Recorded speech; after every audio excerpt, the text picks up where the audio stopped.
Mosquito was one of the most potent weapons of the Second World War. British invention in the face of adversity had produced an aircraft that could fly higher and faster than any other operational aircraft in the world. In an age where the standard material for manufacture had become metal, the Mosquito was made almost entirely from wood. But far from being a throwback to the early days of aviation, the Mosquito employed this material in a groundbreaking and innovative way.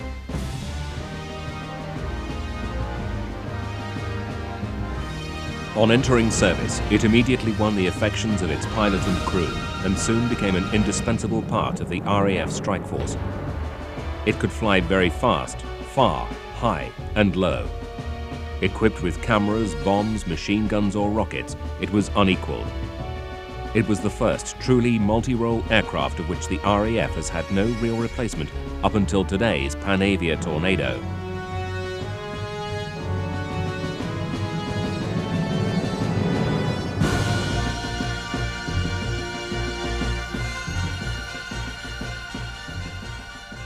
This incredible versatility stems from the aircraft's excellent power-to-weight ratio. In simple terms, more power, less weight, more speed. The designers predicted that without the machine guns of bigger bombers and the crew to operate them, the aircraft would be able to outpace contemporary German fighters.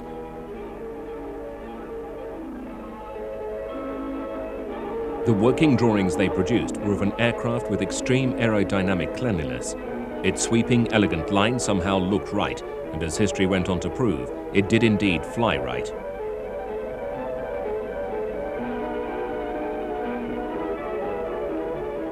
The Mosquito was the brainchild of Sir Geoffrey de Havilland. In the early 1900s, the young de Havilland had a burning desire to be involved in the then fledgling aviation industry. He teamed up with fellow engineer Frank Earl. In 1908, the pair produced their first aeroplane. In the second aircraft they produced, de Havilland taught himself to fly.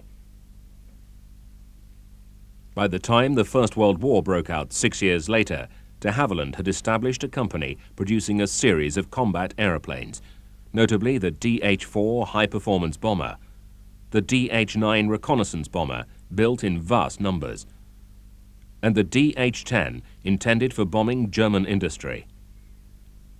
After the war, the de Havilland Aircraft Company concentrated on civilian aircraft, including the highly successful Moth biplanes and twin-engined airliners. But perhaps more important than all of these for the future development of the Mosquito was the de Havilland 88, or Comet, a streamlined design constructed of wood. This was designed for the England to Australia air race of 1934, which it won. It completed the 11,000-mile flight in 71 hours. In spite of its success, the British government was not interested in developing the design for military purposes. Undeterred, in 1938, de Havilland and his chief engineer, C.C. Walker, reapproached the Air Ministry with a new design. It was for a high-speed, unarmed bomber made out of wood. The ministry responded cautiously and rejected an idea that they perceived to be a regressive step in aircraft design. They believed that military aircraft were no longer made of wood and that they were not prepared to divert resources from proven designs to untested ones.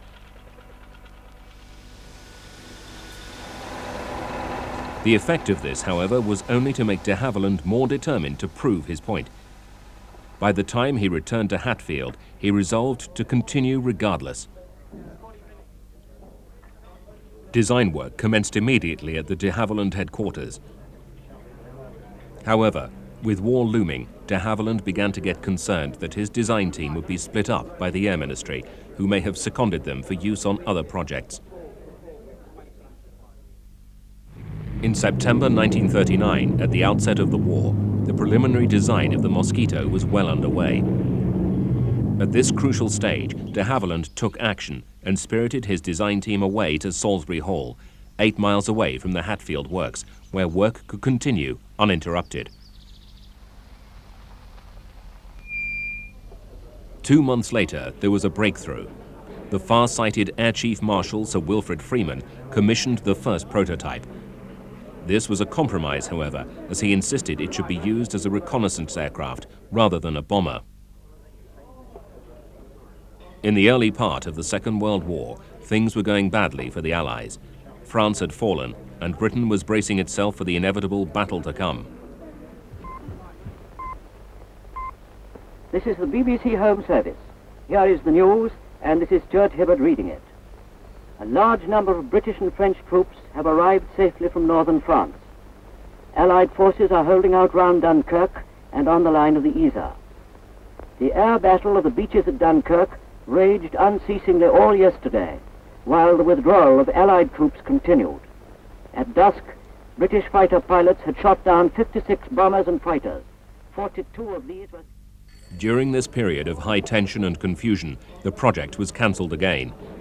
Undaunted, de Havilland went back to the ministry and argued that the Mosquito was a special case. He felt it could revolutionize the pattern of air warfare. Furthermore, its wooden construction would make only slight demands on strategic materials that were in such demand for British arms manufacturers. After considerable deliberation, the ministry decided to reinstate the Mosquito project. However, they insisted that this should not interfere with the company's more pressing work of producing moth trainers to carry bombs in a futile last-minute attempt to help repel the possible invasion. The Battle of Britain had begun.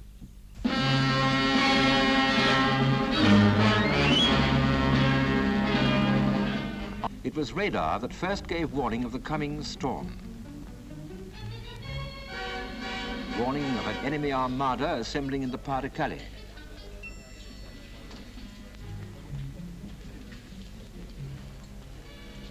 The wires started to hum, wires that led to every gun site and airfield in southern England.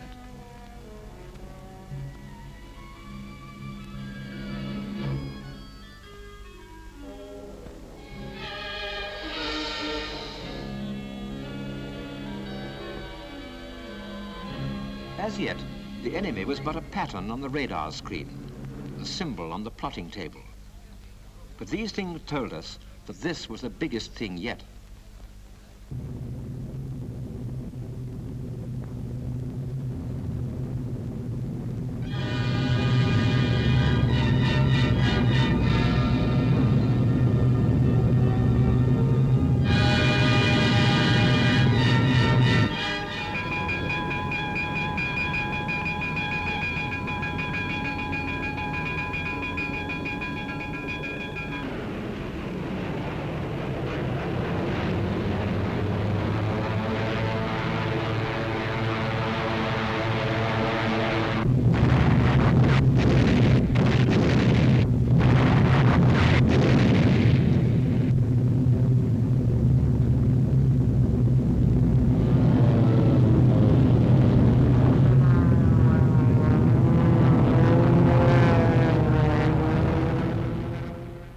During this desperate period, the design team and engineers at Salisbury Hall doggedly carried on with the construction of the prototype in a hangar disguised as a barn behind the house. The site was disguised as a farm building area, or at least an agricultural area, and I'm sure that people on the buses as they went past the gate and stopped nearby were wondering why farm workers were apparently coming out to work on the night shift. The security of the site was never compromised while the Mosquitoes were being built here, even though a German spy landed about 2 miles away by parachute, but he was soon captured. In fact, within 24 hours, he was in jail. In November 1940, the aircraft was completed. It was transported to Hatfield for its maiden flight. Remarkably, it had been less than a year since the design team started working in earnest. She was covered with tarpaulins to hide her form from frequent German raiders. The technicians liked the look of her very much.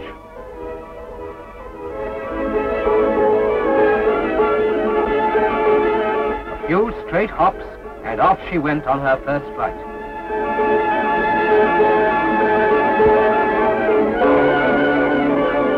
She was a joy to behold. She looked right, and she was right. The 45-minute test flight was a resounding success, and as the flight test program progressed, the results of this filtered back to Whitehall. Any qualms they had about the validity of the project dissipated. The ministry's newfound enthusiasm for the project was backed by orders for quantity production. The de Havilland factory at Hatfield soon became only one of the centres involved in mass construction. The main bomber production line was at Hatfield, and the main fighter bomber production line was at Leavesden, with other fighter bombers produced at Standard Motors and bombers produced at Luton and later on at Chester and Christchurch. I'm standing in front of the Mosquito prototype, which is the only World War II combat aircraft to be preserved anywhere in a museum in the world. This aeroplane has essentially changed very little in terms of the final design. De Havilland's really got it right first time. The aeroplane we have here has had modifications on the underside where you can see on the access door there's a clear circle panel, and another one in the bomb bay on the bomb door, which were used for photographic reconnaissance trials, still as an unarmed aeroplane. On the engine cowlings, this aeroplane is fitted with the flame damper exhaust covers used on the night fighters so that the aeroplane would not show up quite so well in the dark, and also it helps shield the flames from the exhaust from the crew who needed to maintain good night vision. The prototype also was unique in having leading edge slats on the wings which were not used in production, and this is the only aeroplane to have them, and they are now locked in a closed position. Another thing about this aeroplane, which shows how easy it is to repair a wooden aircraft and how tough they can be, on the fuselage there is an irregular patch. What actually happened was that the tail wheel got caught in a rut during its trial program at Boscombe Down, and it split the woodwork. And the chief designer, R.E. Bishop, went down to Boscombe, got out his chalk, and he drew around a pattern and said to the guys, make a patch to that shape which will do for the repair.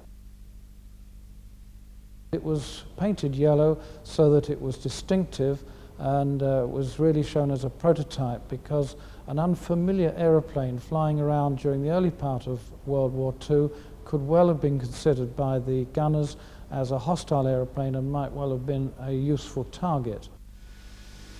The wooden airframe facilitated subcontracting. Any firm with woodworking experience was pressed into service. A furniture manufacturer and a school desk builder made wings. A piano maker and a coffin manufacturer supplied sections of fuselage. Smaller components were built in assorted workshops and even garden sheds. This dispersal prevented enemy air raids from disrupting production. With construction well underway, testing and development continued. Gradually, the remarkable qualities of the aircraft became apparent. Stress engineers tested wooden components to destruction. My name is Ralph Hare, and I was working on the design of this Mosquito here at Salisbury Hall from October 1939 until we moved back to Hatfield in April 1942. I have in my hand here a piece of fuselage shell which consists of two thin skins of birch plywood supported by the light filling, which is balsa wood. Now, the big advantage of this arrangement is that the skins, if not supported in this way, would underload, buckle, either by compressive forces or by shearing forces. And that buckling would limit the strength of the plywood to something very much smaller than this panel represents. Now, I have compared the efficiency of the Mosquito structure with an equivalent metal design using the information we had when we designed the Flamingo. And what I find is that in most respects, the Mosquito design is superior to the metal equivalent. And had the design been continued in metal, it would have been a heavier weight aeroplane. It was found that the wing skins could withstand a loading of 41 tons on each side. In layman's terms, the wing could carry the weight of 700 men.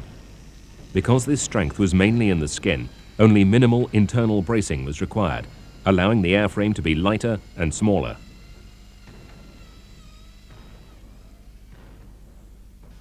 First, the bulkheads were fixed into slots in the mold. Then the 2mm skin of birch plywood was applied. An interlayer of balsa was then added to act as a stabilizer. Finally, on went the outer layer of ply. The whole construction was then bonded and clamped with steel clamps. This is known as carapace or lobster shell construction. And like a lobster, the fuselage is served up in halves, a fact which greatly facilitates the installation of equipment, controls, bonding, hydraulic, pneumatic and electric lines.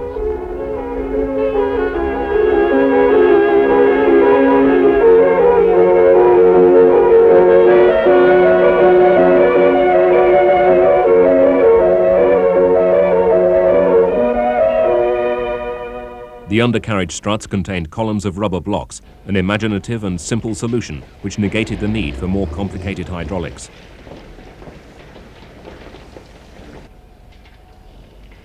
The slender profile of the Merlin engines with their radiators built into the wings preserved the pure aerodynamic form.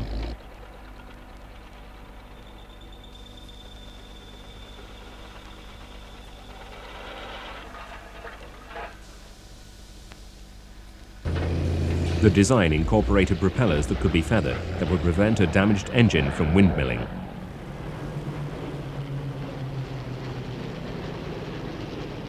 The flight trials, which were made up of 79 flights, were completed in 3 months.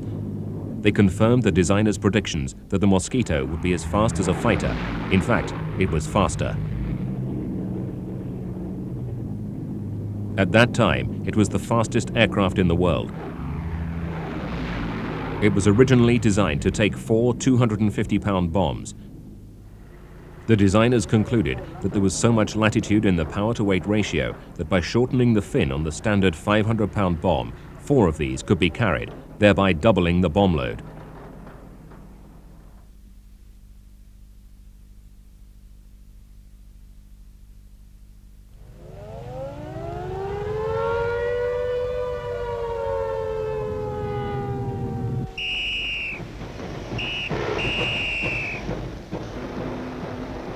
With British cities under nightly attack, a night fighter version was pressed forward. Here, the bombs were replaced by 4 20mm cannon, augmented by 4 machine guns in the nose, giving very concentrated and destructive firepower. For the first time in aviation history, a bomber had turned into a fighter.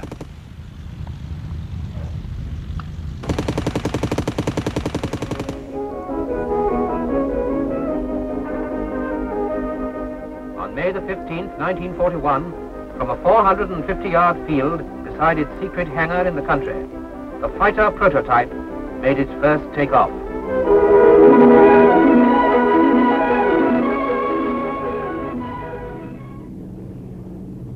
By this time, preparations for mass production were also being made in Canada. The first Mosquito entered service with the RAF in July 1941, and 3 months later, it made its first operational sortie. This was a photo reconnaissance mission over enemy harbors.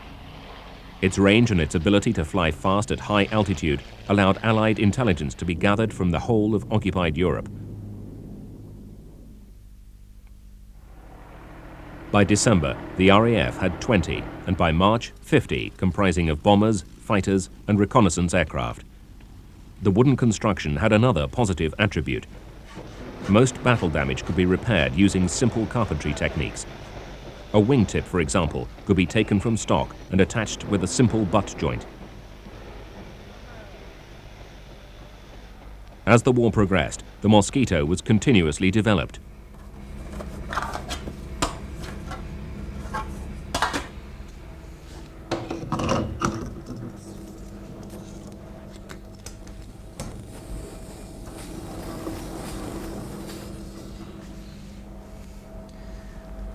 My name is Ian Thirsk and I'm the curator of film here at the RAF Museum at Hendon. I'd like to show you some rare archive film of mosquitoes which to my knowledge has never been seen before.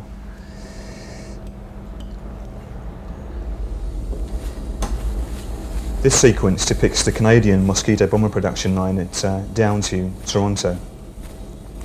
The first Canadian-built Mosquito flew in September 1942, initially using English parts and equipment.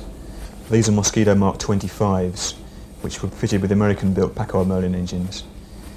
The initial batch did actually have English equipment within them, but eventually it was all changed over to Canadian-built home equipment. American national pride was injured by the introduction of the Mosquito because they did not possess an aeroplane with a comparable performance. Indeed, an early Canadian Mosquito was delivered for trials at the American Research Centre at Wright Field. The Canadian test pilot walked into the hangar one day to find 2 piles of sawdust beneath the aircraft with a notice in the front saying, "Warning, termites at work." The Americans were later convinced of the Mosquito's virtues. Due to its ability to outperform enemy fighters, losses were comparatively small. The crews responded with total dedication to their aircraft. The pilots even found that by polishing their machines, they could gain a further 15 knots and reduce their fuel consumption. Pilots could see that the best way to use such speed and maneuverability was to fly in at rooftop height, where neither ground guns...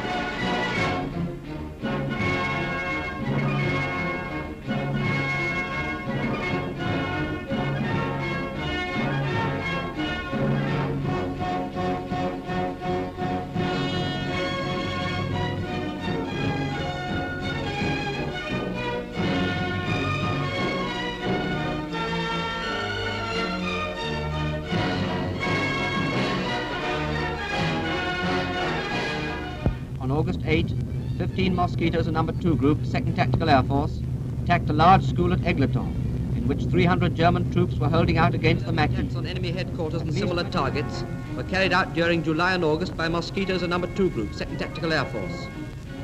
These attacks were made with great precision and invariably surprised the enemy by the speed and accuracy with which they were carried out. The Mosquito's rugged design and maneuverability made it ideal for low-level bombing. Elite squadrons were formed, which quickly became known for their precision attacks. Flying at rooftop height, neither ground guns nor German radio detection equipment could concentrate upon them. This confusion was further heightened by flight planners plotting zigzag routes which would fool enemy fighter cover.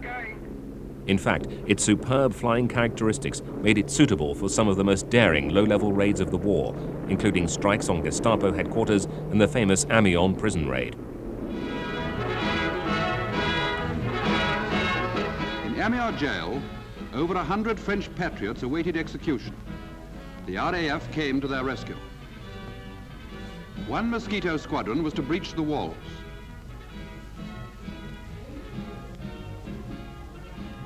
A second was to destroy the parts of the building where the German guards were housed.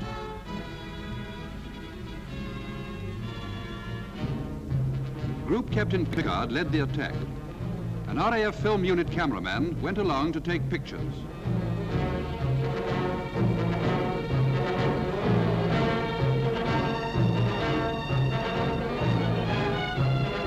After takeoff, the weather was appalling.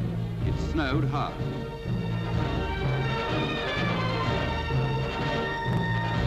But as the Mosquitoes crossed the French coast, the weather cleared. The aircraft made their attack. Afterwards, the camera Mosquito took these pictures. One of the most exacting attacks of the war had succeeded. The walls had been breached, many Germans had been killed, over 100 French patriots had joined their friends outside. But the Mosquito, carrying Pickard and his navigator Broadley, did not return to base. Since that day, Group Captain Pickard has been found in an unmarked grave near his last target. By the spring of 1943, the Mosquito was entering service in ever-increasing numbers. The distinctive sound of the twin Merlin engines could be heard 24 hours a day as Mosquitoes set course for targets all over Europe.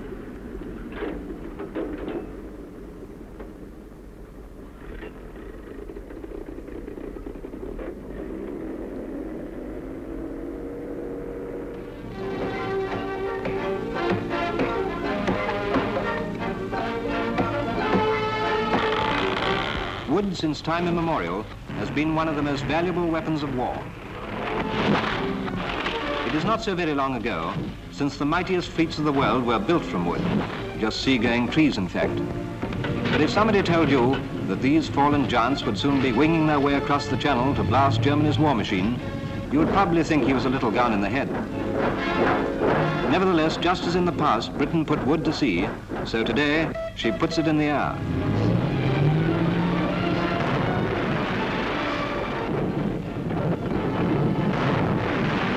In Canadian factories, as in Britain, the transformation takes place. Wood is being shaped and given wings to fly. Slowly but surely, trees are turning into aeroplanes. Aeroplanes made entirely of wood that have, in all-round performance, beaten anything yet built. Perhaps you've guessed their identification.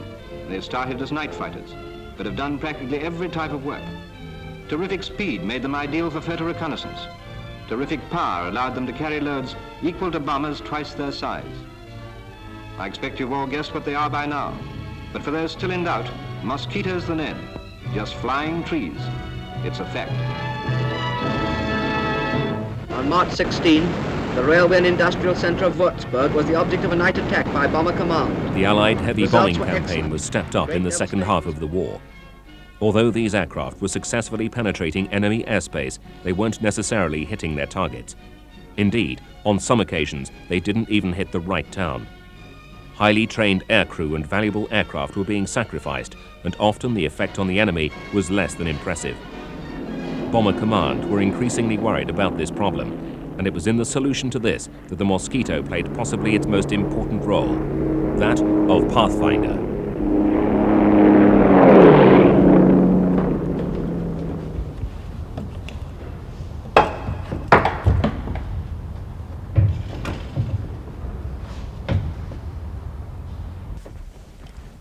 I'm Reg Davey and I'm sitting in a B-35 Mosquito.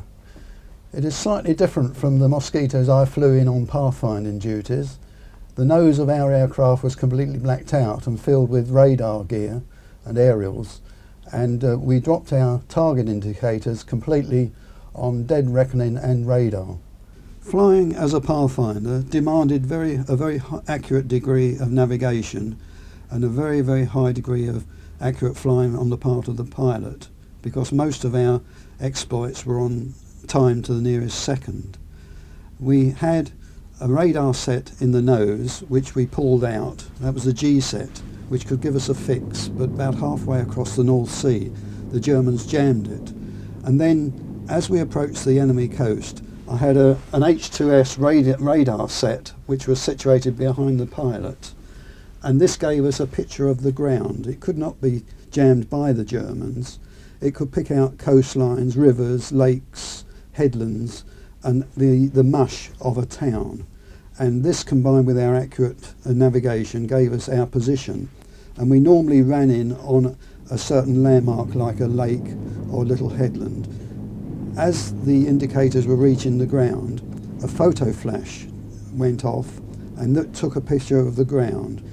At that time I had to take a picture of the actual radar screen with a camera which we had on legs, so that when we got back to our airfield there was an analysis as to the accuracy of our dropping of the flares.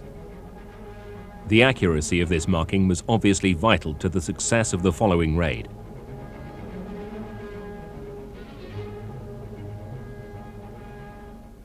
.617 Squadron, famous for the raids on German dams, perpetuated their fame with further daring pathfinding missions as the war progressed. In fact, many famous pilots were to become associated with the aircraft during the war.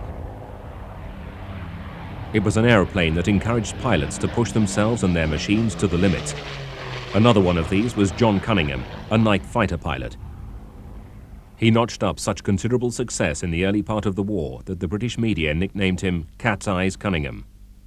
The Air Ministry decided to explain why I had had those by saying that I had exceptional night vision. That was not true. It was solely due to the fact that I and my radar operator had a radar set that gave us some information on the aeroplane or the target that we were following. And from that security angle, the fact that I was given incorrectly exceptional night vision did prove, I think, fairly effective in keeping people unaware that we were actually flying with radar. As a wing commander, I was appointed to command a night fighter squadron of Mosquitoes in the beginning of 1943. Before that, I had had 1 and a bit years flying the Blenheim as a night fighter, followed by 2 years with the Bow fighter. And that was the first effective night fighter that the Royal Air Force had. The Mosquito was approximately 100 miles an hour faster than the Bow fighter, and it was essential that the night squadrons had a Mosquito, because in the 1940, late 42 onwards, the German aircraft flying over the country at night were really going too fast for the Bow fighter. So we were very lucky to have this splendid aeroplane, perhaps the fastest aeroplane that was built during the war. And Mosquitoes, now with improved equipment, got busy in 1943 when the enemy sent his fastest single-engine fighters to England with a puny bomb load, copying the Mosquito technique. But they failed, because our Mosquito fighters could catch these hit-and-run raiders. On the short time that the night fighter had to catch up with fighter bombers, the Merlin engine used to run at full power and full boost for quite a long time, and really gave seldom any trouble.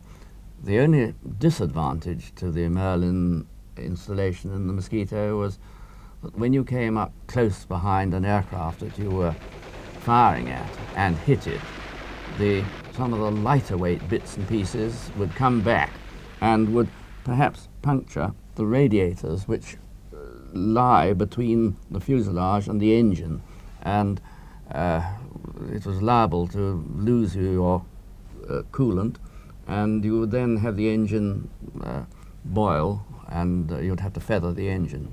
But the Mosquito flew extraordinarily well and would go very long distances, many hundreds of miles in some cases for the bombers, with only one engine working, and it still had a good performance.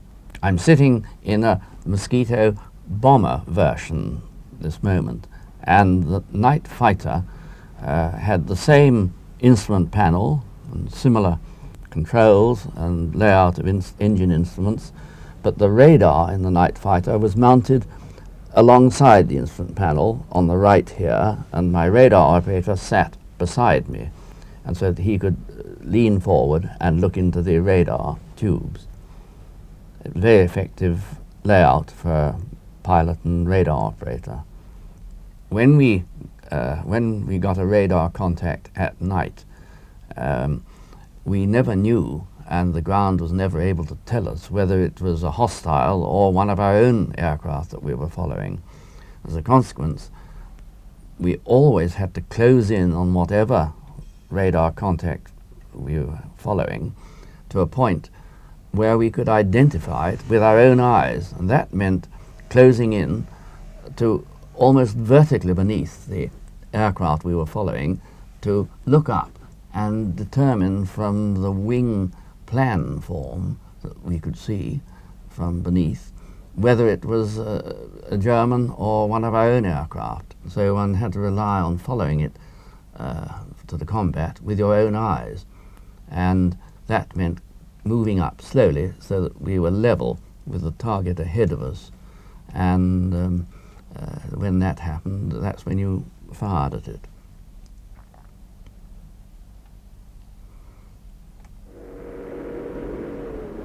Nighttime nuisance bombing was another role that the Mosquito was given. Because of their speed, only 11 aircraft were lost after the first 1,000 sorties.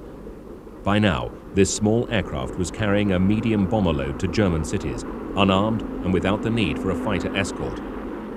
Even at the time, official figures suggested that it was possible for Mosquitoes, in terms of overall effectiveness, to drop 4.5 times the weight of bombs that even Britain's premier heavy bomber, the Lancaster, could manage. But Bomber Command stuck to its concept of the strategic superiority of the heavy bomber. Remember what I told you in the briefing room? In hindsight, a reappraisal of those policies might have saved the lives of many aircrew. Crossing the sea and pack him tight over the enemy coast. It was only towards the end of the war that Mosquitoes, now equipped with 4,000-pounders, started a systematic bombing campaign led in by Mosquito pathfinders.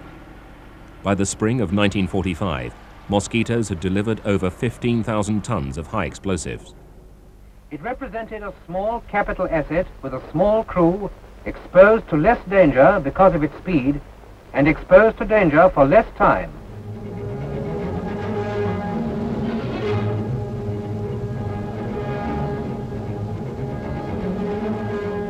In June 1944, when Hitler's V-1 flying bombs started raining down on London and the home counties, Mosquitoes were tasked to shoot them down.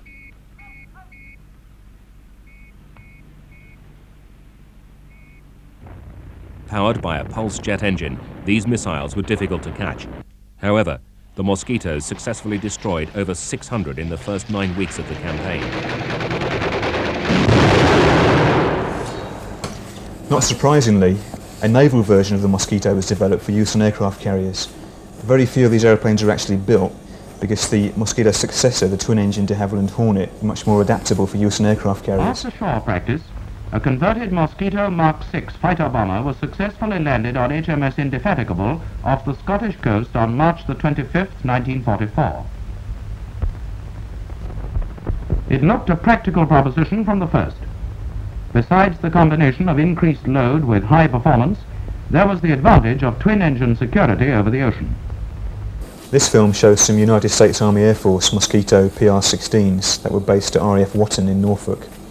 The American Air Force used these for weather and photo reconnaissance, plus some cloak and dagger work, which basically involved supplying arms to agents in occupied Europe. Towards the end of the European War, with the advent of the German jets, the Americans began to supply fighter escorts to their own photo reconnaissance Mosquitoes. These were Mustang aircraft, and unfortunately they had trouble keeping up with the Mosquito because the Mosquitoes were just too fast for them. Between January the 1st of 1945 and May the 8th of the same year, the Mosquito and Beaufighter squadrons of Coastal Command carried out over 5,000 sorties against enemy shipping.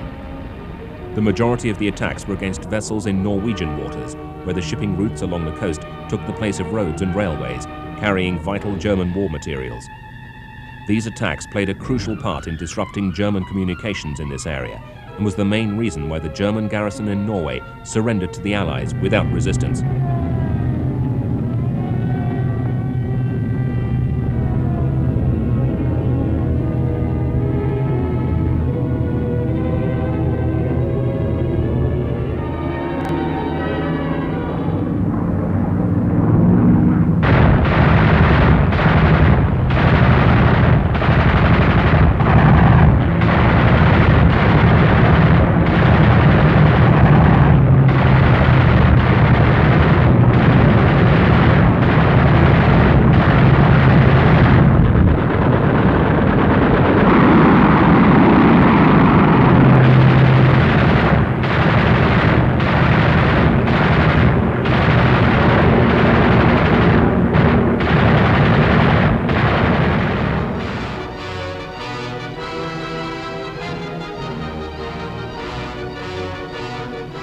Apart from the rockets and cannon used for this purpose, some Mosquitoes were equipped with a 57mm anti-tank weapon.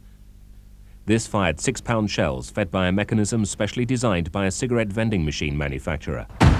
These were fired at the rate of over 1 a second. The gun itself weighed over a ton, and its firing had to be carefully tested to ensure that it did not overstrain the wooden airframe. In this variant, over half a ton of additional armor plating was fitted to protect the crew and engines from return fire.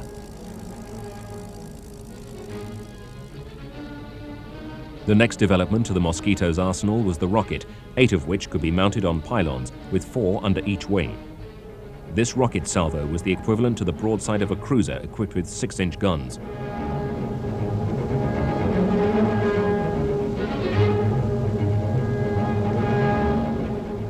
From June 1943 until the end of the war, fighters and fighter-bombers were employed against land targets. These Intruder squadrons were initially based in the UK. As the Allies advanced, Intruder bases were set up in every theatre from Malta, Italy, Sardinia, and later from France, India, and even Australia. Their actions caused chaos amongst retreating enemy forces. Officers and men of the self-termed Independent Air Force messed together. As the first Mosquito Intruder outfit, this squadron has a wonderful record of kills from German aircraft to trains. Officers and sergeants helped the ground crew to bomb up. Targets are chosen by the CO from various reports received, and then the crews are briefed in the usual way. The squadron termed itself the Independent Air Force because when normal Intruder targets are not available, command permits them to act on their own.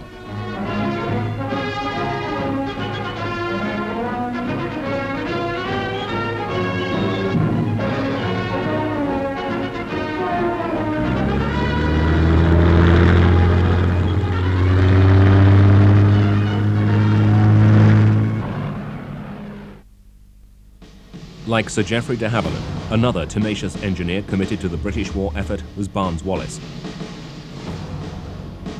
His famous invention of the bouncing bomb successfully destroyed 2 German dams. A later development of this weapon was designed for use with the Mosquito. It was codenamed Highball. 15 of these Highball-equipped Mosquitoes were dispatched to Australia, where they were to be used against the Japanese fleet. However, this was one Mosquito development that was never used in anger, as the Second World War was brought to a sudden conclusion by the atom bomb attacks.